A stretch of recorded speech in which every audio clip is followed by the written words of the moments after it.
귀한 예수 그리스도를 모시고 은혜 감격과 기쁨으로 예배할 수 있어서 감사합니다. 우리 옆분과 함께 인사할까요? 주 안에 기쁨이 있습니다. 인사하겠습니다. 네. 우리는 누구나 행복을 찾아 나섭니다. 어떻게 하면 행복할까? 이렇게 하면 행복할까? 저렇게 하면 행복할까? 많은 사람들이 그러한 생각을 갖게 되지요. 기껏 찾는다는 것이 부자, 명예, 공부를 잘하면 또 행복할까? 학생들에게는 이런 생각을 하게 될 것이고, 또 어느 정도 건강에 지장이 있는 분들은 건강해야 행복할 것이라고 생각하죠. 여러분, 어떻게 하면 행복할 수 있습니까? 사랑을 받으면 또 행복하다고 말씀을 하시는 분들도 있습니다. 과연 우리는 어떻게 하면 행복할 수 있습니까?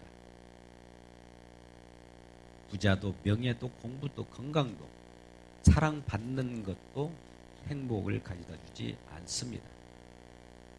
그렇다면 무엇이, 어떤 것이 우리에게 행복을 가져다 줄까요?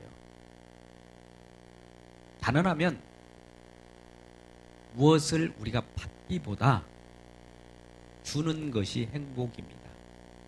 근데 그것도 사랑을 주고 사랑을 하면 행복합니다. 사람은 받을 때 행복하다고 대부분 생각합니다.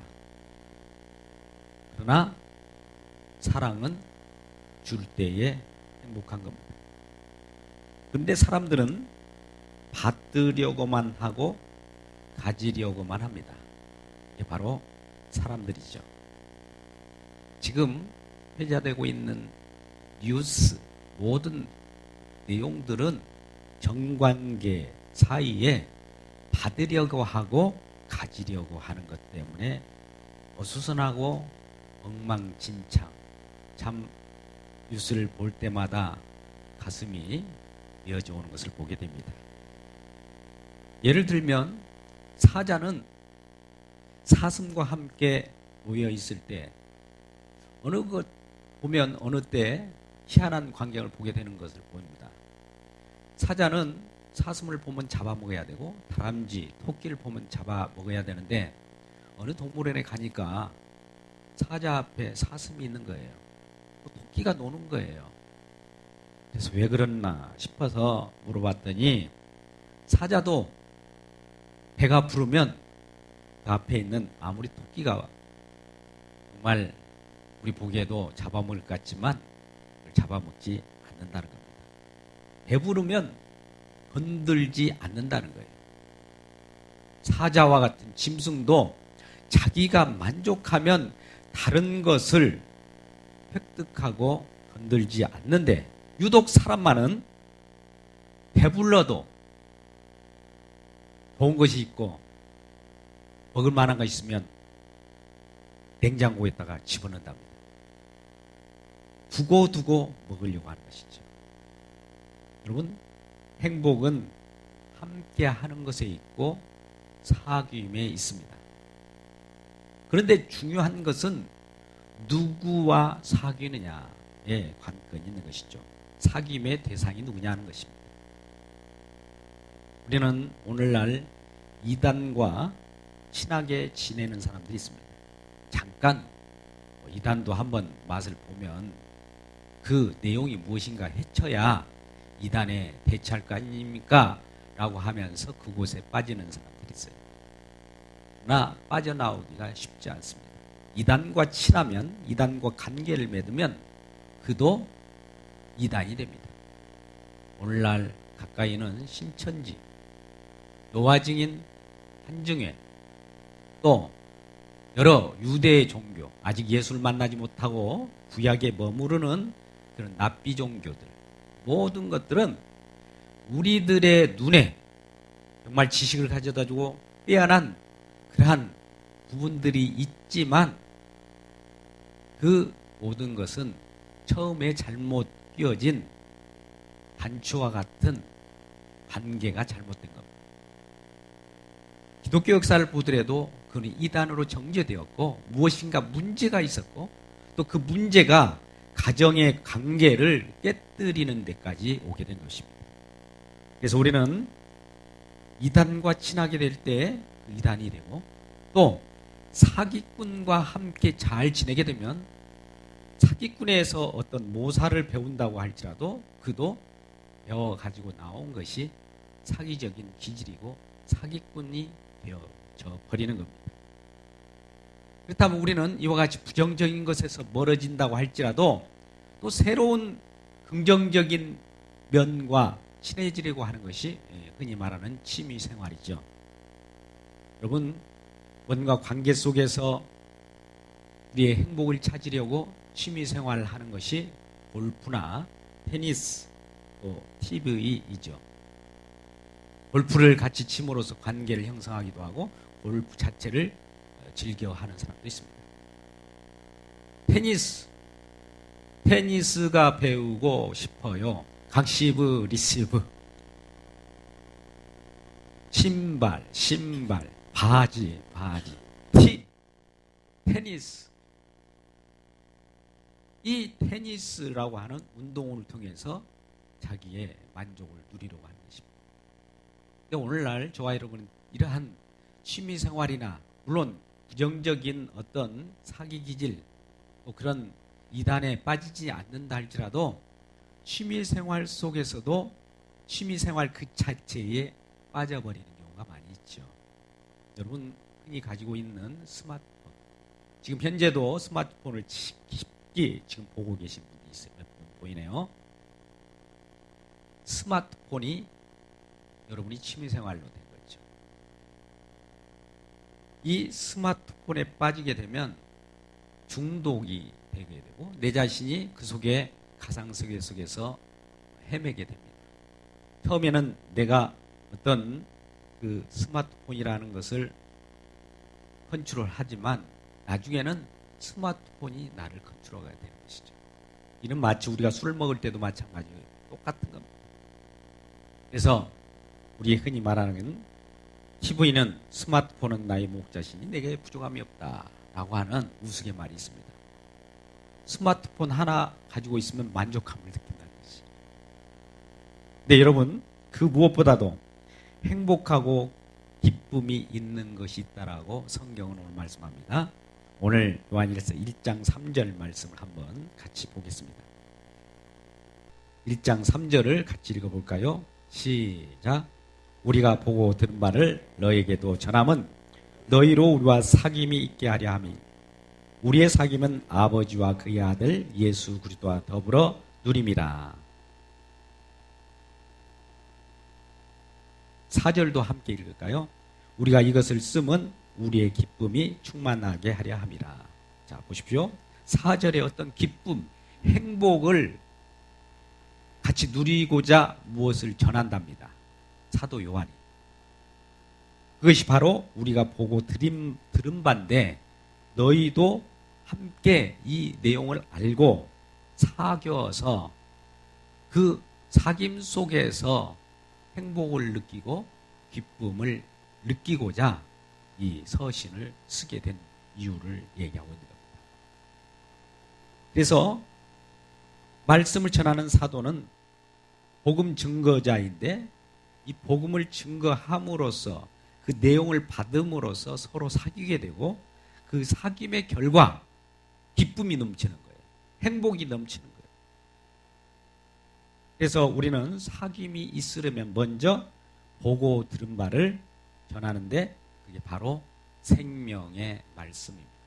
같은 요한 저자가 요한일서 뿐만 아니라 요한계시록을 저술했고 또 성령의 감동으로 말미암아 요한복음을 전하게 됐죠.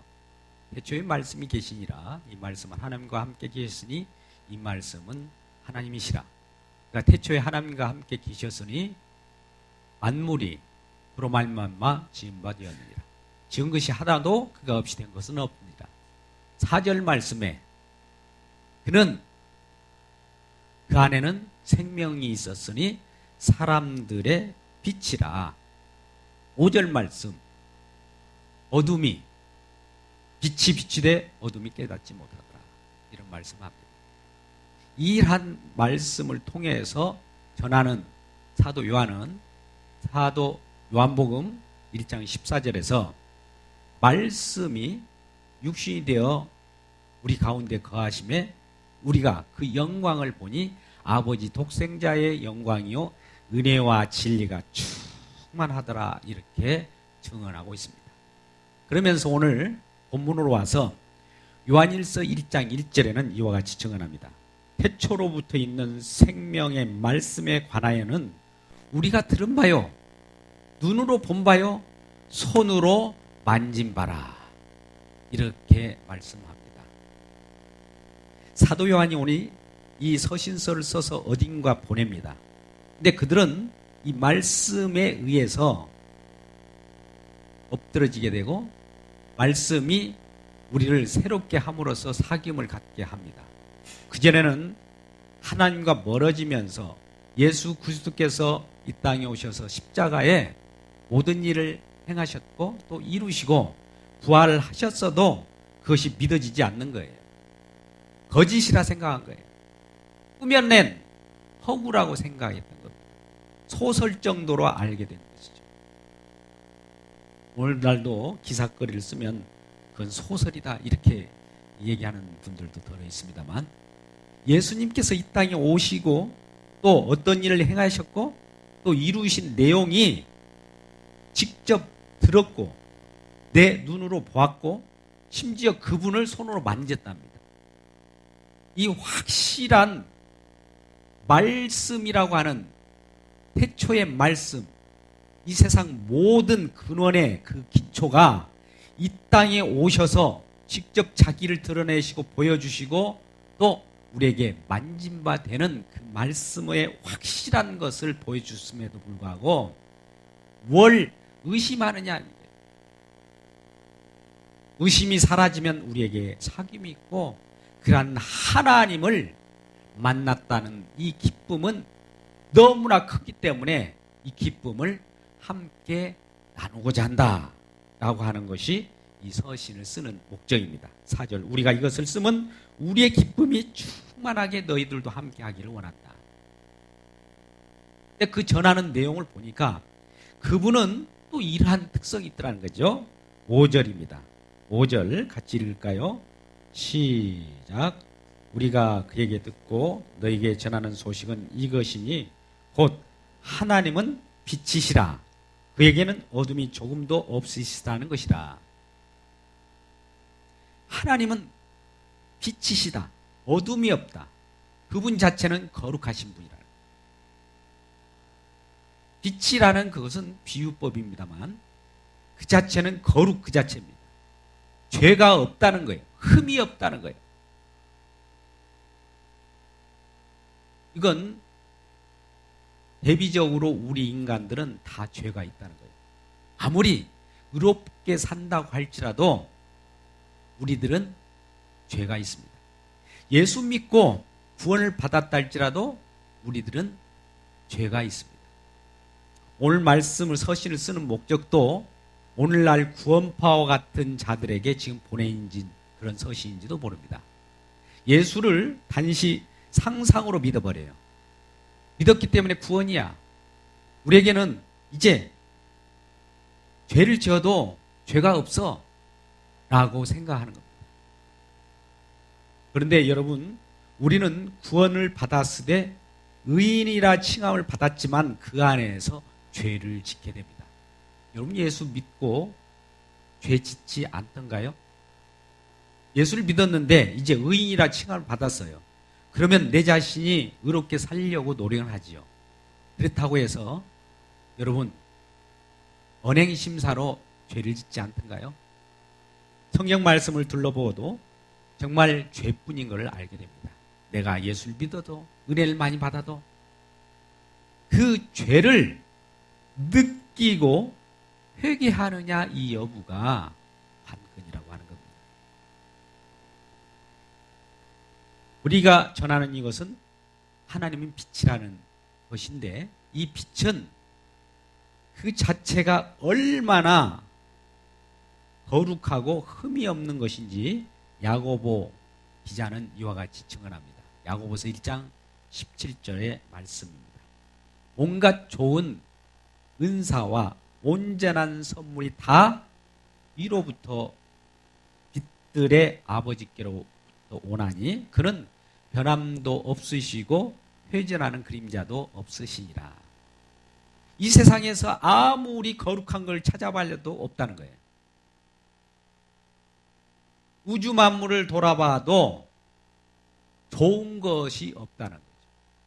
좋은 것은 어디에 있느냐? 온갖 좋은 것이, 선물이 다 위에 있고 위로부터 온다는 겁니다. 이게 바로 빛들의 아버지께로부터 오나니 그는 변함도 없으시고 회전하는 그림자도 없으십니다. 거룩하신 그분은 실떡벌떡 이랬다 저랬다 하신 분이 아니라는 거예요. 변함이 없다라는 것은 그 자체가 약속에 신실하시고 한번 하겠다고 덤벼들면 분명히 해내시는 그 하나님이셔요. 우리 인간들은 뭔가 계획을 하고 이것저것 하자고 합니다. 근데 해보면은 누군가가 꼭 하지 말자라고 하는 사람이 생겨요. 또 같이 했다 하더라도 힘이 들면 나 빠질래, 나 못하겠어, 이렇게 해버리잖아요. 근데 하나님은 한번 했다, 하겠다, 이 성경 말씀에 무엇인가 예언하고 꼭 이루어질 것이다 하면 분명히 이루어지. 하나도 예외 없이. 마태복음 5장 17절 말씀, 율법이 하나도 땅에 떨어지는 것이 없어요. 다 이루어요. 온전케 이루어서 그 온전한 선물, 여기는 표현을 선물이라고 했습니다. 왜? 우리가 할 수 없기 때문에. 선물은 내가 요구한다고 주는 것이 아니라 주고자 하는 사람의 마음을 전달하는 것이죠. 이 선물이라는 표현을 하는데 이것은 우리가 관여할 바가 아니고 하나님이 온전케 하셔서 우리에게 내려주신다는 거예요. 그래서 우리는 그분의 변치 않으신 그 사랑, 우리를 사랑하겠다고 하고 우리를 구원하겠다고 하고 우리를 용서하겠다고 하는 그 사랑이 있으면 그건 예외 없이 분명하게 우리를 사랑하시고 우리를 용서하신 분이에요. 그분을 믿고 감사하는 저와 여러분 되시길 주 여러분 축복합니다. 근데 그분은 회전하는 그림자도 없다는 거예요. 빛인데 우리는 빛이 이 세상에 발광체가 있다 할지라도 햇빛이 아무리 강렬하게 찐다 할지라도 그림자가 있을까요? 없을까요? 있습니다. 우리 시야의 한계를 넘어서서 우리가 그림자가 없는 것 같지만 실질적으로는 이 세상 모든 빛은 다 그림자가 있다는 거예요. 그림자가 있다는 말은 흠이 있다는 거예요. 이 세상의 모든 것은 아무리 태양이라 할지라도 흠이 있다라는 말입니다.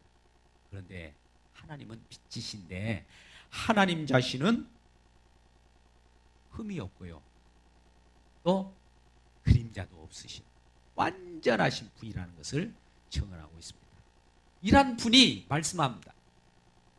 요한계시록 3장 20절, 볼지어다 내가 문 밖에 서서 두드리노니 누구든지 내 음성을 듣고 문을 열면 내가 그에게 들어가 그로 더불어 먹고 그는 나로 더불어 먹으리라. 할렐루야. 이 부분은 우리 주 예수 그리스도가 저와 여러분과 함께 들어와서 관계를 맺겠다는 거예요. 그분이 들어와서 같이 먹고 마신다는 것은 서로 기쁨을 누리자는 거예요. 이 표현은 먹고 마시는 것으로 표현했습니다만 먹고 마시는 것을 통해서 기쁨을 누리듯이 주님이 저와 여러분에게 들어와서 함께 하게 되면 그 기쁨은 참으로 엄청나다.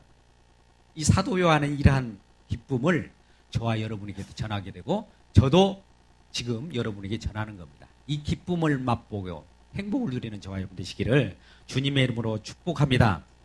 그래서 베스트 행복은 바로 기쁨과 행복을 맛보기 위해서는 우리 주님이 내게로 들어오실 수 있도록 성령 구해서 내 마음을 열어달라고 기도하시는 귀한 은혜를 맛보기를 바랍니다. 그러니 이러한 하나님께서 주신 이 행복 말고, 이 기쁨 말고 다른 곳에서 기쁨을 찾지 말라는 거예요. 야고보서 방금 1장 17절을 읽어서 회전하는 그림자도 없이고 변하지 않는 그분인데, 바로 1장 16절에 이와 같이 말씀합니다. 형제들아, 속지 말라. 뭐에 속지 말라는 거예요? 세상 기쁨은 세상에 있다라고 생각하고 세상에 기쁨이 있다라고 선전하는 거짓 선지자들의 농간에 속지 말라는 거예요. 여러분, 우리는 너무나 잘 아는 기복신앙에 대해서 비판할 줄 압니다. 누구나. 신앙하신 분들은 기본이죠. 축복하면서 땅의 것을 가지고 얘기하는 분들. 이거 기복신앙이라고 하잖아요.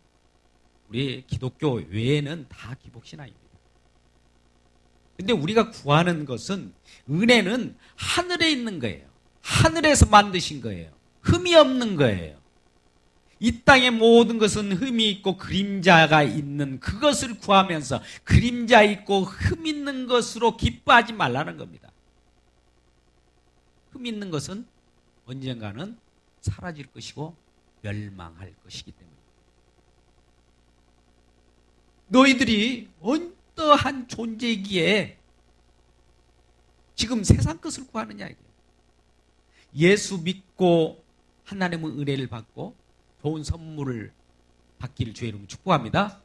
그러한 가운데 주님과 이제 사귄 관계 속에서 주님이 주시는 그 기쁨과 행복을 만끽하는 저와 여러분이, 그럼에도 불구하고 흠이 있는 세상을 쫓아가고 명예를 쫓아가고 돈을 쫓아가고 이렇게 되면 안 된다는 거예요. 그러면서 우리들의 존재를 이와 같이 선언하는 거죠. 우리는 요한복음 5장 24절에서 어둠에서 빛으로 옮겼다, 이런 표현을 해요. 그리고 우리를 에베소서 5장 8절에서 말씀하시기를, 너희가 전에는 어둠이더니 이제는 주 안에서 빛이다 라고 선언해 줍니다. 할렐루야. 옆분에게 인사합니다. 당신은 빛이십니다. 우리의 존재가 이전에는 어둠이었어요. 빛이 오매 어둠이 깨닫지 못한 존재였어요. 그런데 하나님께서 우리에게 임하셔서 빛이다라는 것을 선언해주고 어둠이었었던 시절에 대해서 회개하게 만듭니다. 그래서 빛의 자녀들처럼 행하라고 말하는 겁니다. 여러분, 그렇다면 오늘 말씀 속에 빛의 자녀처럼 빛 가운데 행하는 것이 무엇일까요? 빛의 자녀들처럼 행하라고 하니까 우리는 세상 도덕을 가져옵니다. 세상 윤리를 가져옵니다. 그 정도는요, 다른 종교도 다 있어요. 개과천선하라고 합니다. 이것도 다른 종교도 다 있습니다. 술 끊고 담배 끊고 이전에 돌아다녔던 이런 것들 마음을 돌이켜서 새로운 생활을 하라고 합니다. 이거 개과천선이라고 하죠. 이 정도는 다른 종교도 다 있어요. 오늘 사도가 전하는 것이 이걸 말할까요?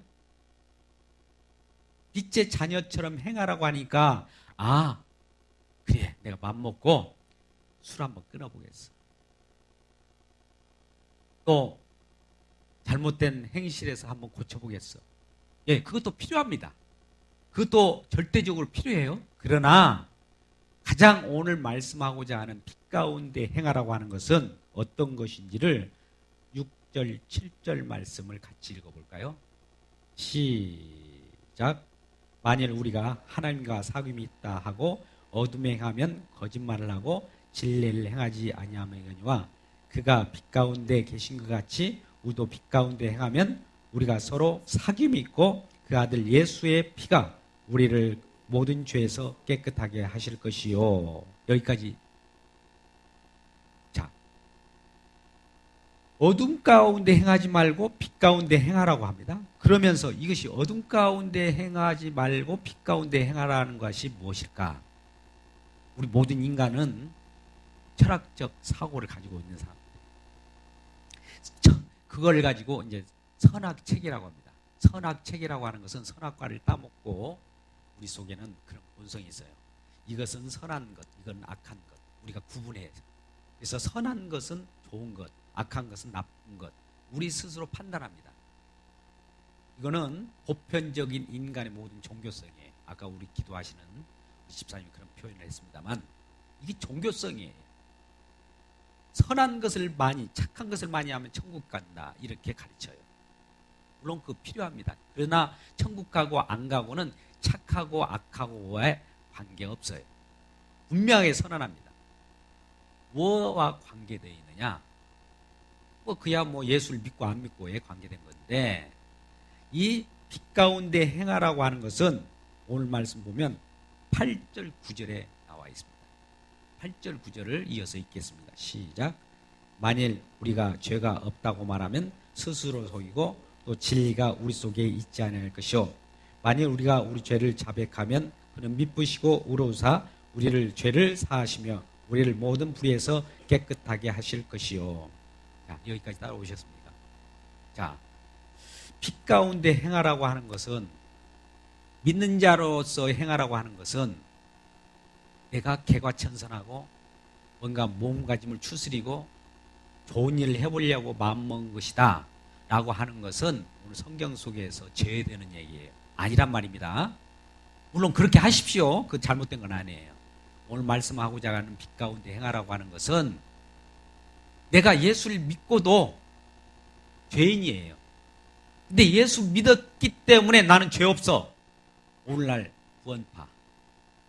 예수 한번 믿으면 무슨 죄를 져도 다 용서해 줘 버렸기 때문에 나는 죄인이 아니야 라고 하는 자가 어둠에 행하는 자라는 거예요. 여러분, 우리의 일상사 우리 개념을 다 깨야 됩니다. 성경 말씀은 우리의 개념을 다 파괴시켜 버려요. 십자가에다 다 못 박아 버립니다.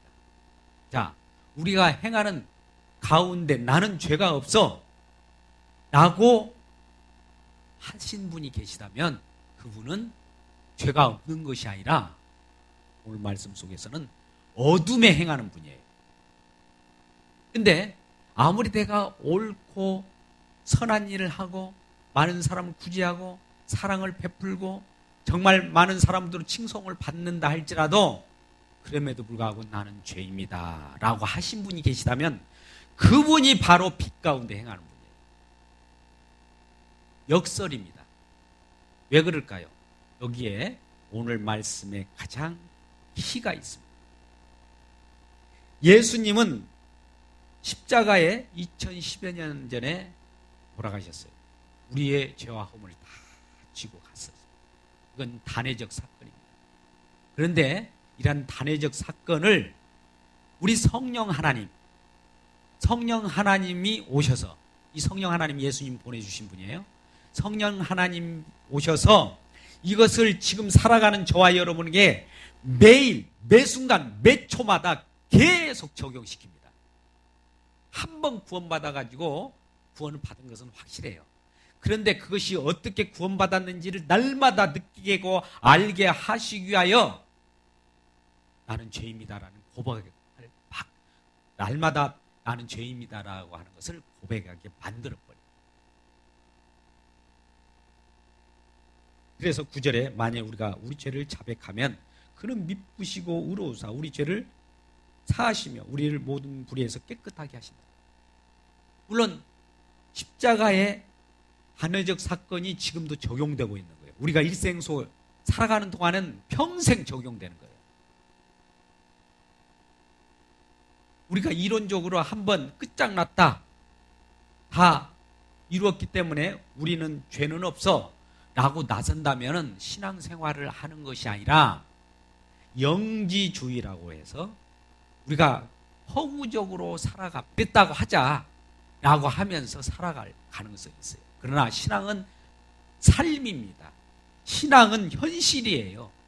하나님께서 우리가 구원받았으면 지금 천국으로 모셔 내려가면 돼요. 근데 왜 이 땅에 살게 하십니까?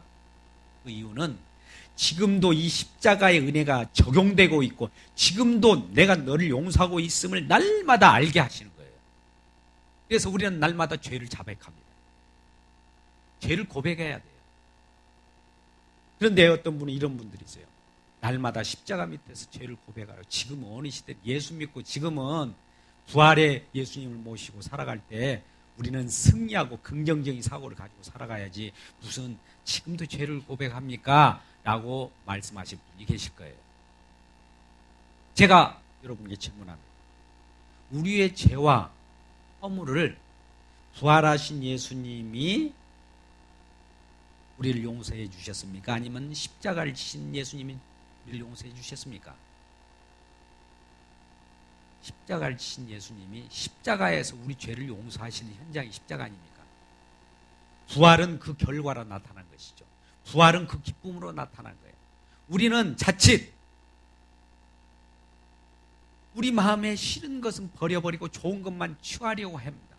부활, 기쁨, 우리의 유익 이것만 취하려고 하는 그 자체가 어떻게 보면 대단한 신앙인 같지만 사실은 그게 바로 어둠에 거하는 것이라는 거예요. 그렇다면 반대로 우리가 빛 가운데로 행한다는 것은 우리가 어둠입니다 라고 고백하는 것이 빛 가운데 행하는 거예요. 자, 보십시오. 빛이 임하면 어둠이 깨달아요. 근데 깨닫지 못한 자는 멸망자죠. 아, 우리가 어둠이네. 우리가 어둠이면 어떤 일이 벌어질까요? 이 어둠의 자녀로서 지옥 가게 되겠죠. 그러니까 어둠이니까 빛이신 예수님을 바라보게 되고 빛이신 예수님을 구하게 되고 구원주 예수 그리스도를 구하게 되는 일이 벌어진다는 거죠. 이게 신앙인 거예요. 그런데 우리가 이미 구원받아버렸고 빛의 자녀로서 아무 흠이 없다라고 우리 자신을 이렇게 하면 어떻게 보면 대단한 신앙인 같지만 신앙 삶 속에는 그것이 어둠 가운데 행하는다. 자, 이 말을 사도 요한은 더 강조합니다. 10절 말씀 한 구절만 더 읽겠습니다. 10절 시작. 만일 우리가 범죄하지 아니했다 하면 하나님을 거짓말하는 이로 만드는 것이니 또한 그의 말씀이 우리 속에 있지 아니하다. 우리 속에 말씀이 들어오면 어둠인 우리는 갈등하게 돼요. 생명된 생명의 말씀이 우리의 빛을 비춰주니까 나는 어둠으로 드러나면서 나는 죄인입니다. 난 어둠입니다 할 때에 빛 대신 우리 주님의 피가 그걸 싸게 됩니다. 그 싸는 모습이 이 7절 하반절 말씀입니다. 예수의 피가 우리 모든 죄에서 깨끗하게 해요. 계속 깨끗하게 해요. 그 순간도 깨끗하게 해요. 단회적 사건 속에서 깨끗하게 하셨지만 우리의 삶 현장 속에서 계속 깨끗하게 해요. 깨끗하게 해요. 깨끗하게 해요. 이 깨끗하게 하는 모습 자체를 빛의 자녀라고 하는 거예요. 자, 우리가 오늘 말씀의 내용을 아십시오. 지금 저와 여러분 예수를 믿고 구원받았습니다. 빛의 자녀예요. 그럼에도 불구하고 우리는 죄를 져요, 안 져요? 죄를 집니다. 그러면 죄를 졌다라고 고백하는 이 자체가 죄가 없다라고 선언하는 현장입니다. 나는 죄 없어요 라고 하면 그 자체가 너는 어둠이야 라고 합니다. 오늘날 한국교회의 모든 복음의 내용이 여기에서 많이 분수령이 있는 것 같아요. 오늘 말씀을 잘 묵상하시고 정말 주님과 사귐 속에서 교통하심 속에서 성령 교통으로 인하여 우리가 하나님 사랑을 어떻게 받았고 또 하나님 사랑이 얼마나 우리에게 큰가를 알고 우리 속에 있는 행복은 이 기쁨 속에서 찾은 것이 가장 큰 베스트 행복이다라는 것을 기억하시는 저와 여러분 되시기를 주의 이름으로 축복합니다. 우리가 마지막 고린도후서 13장 13절 말씀 축도를 하게 되는데 이런 축도를 하죠. 주 예수 그리스도의 은혜와 하나님의 사랑과 성령의 교통하심이 너희 무리와 함께 있을지어다. 성령의 교통하심이라고 하는 것은 서로 예수 믿는 믿음 가운데에서 사귐을 얘기합니다. 이러한 사귐을 가지고 가장 큰 행복, 가장 큰 기쁨을 누리시는 저와 여러분 되시기를 주님의 이름으로 축복합니다.